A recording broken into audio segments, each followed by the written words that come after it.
le monde, on corrige cet exercice de probabilité niveau post-bac.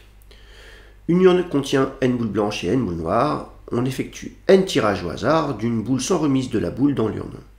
Quelle est la probabilité que les n boules tirées soient blanches?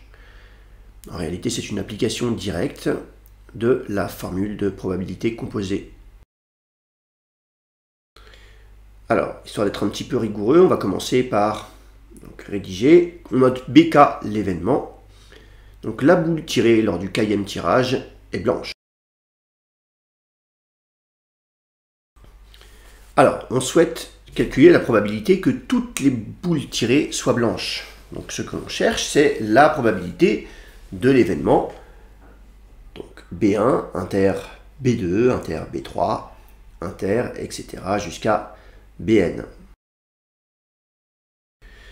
Je rappelle la formule des probabilités composées, soit A1, A2, A3, etc. jusqu'à An des événements tels que la probabilité de l'événement A1 inter, A2, inter, etc. jusqu'à An-1 soit non nulle.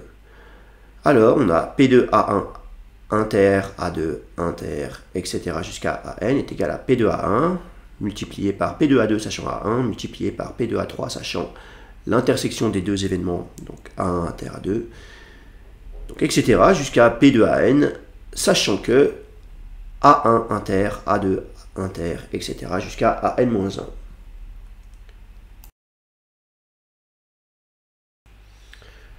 P2B1 inter, B2 inter, etc. jusqu'à Bn-1 est un événement qui est de probabilité non nulle. On peut donc appliquer la formule. C'est une application directe.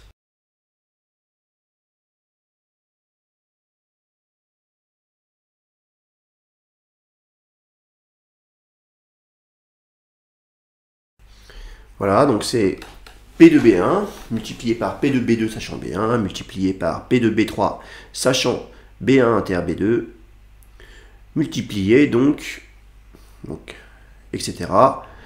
multiplié par P de Bn sachant B1 inter B2 inter, etc. jusqu'à Bn-1.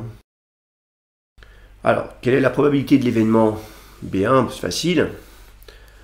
On a n boules blanches parmi 2 n boules, donc P de B1, et bien c'est n sur 2n, multiplié par donc, P de B2 sachant B1, donc là on n'a plus que 2n-1 boules dans l'urne, et n-1 seulement qui sont blanches, puisqu'on a pris la première boule blanche. C'est un tirage sans remise. Donc on obtient n-1 sur 2n-1. Alors, si les deux premières boules qu'on a prises sont blanches, on n'a plus que n-2 boules blanches parmi 2n-2 boules de l'urne. Donc P de B3 sachant B1 inter B2, ça nous donne n-2 sur 2n-2. Quelle est la probabilité que la nème boule piochée soit blanche, sachant que les n-1 premières boules qui ont été piochées en premier étaient blanches? Eh bien, on n'a plus qu'une boule blanche sur n plus une boule de l'urne, la boule blanche plus les n boules noires du coup qui n'ont pas été piochées encore.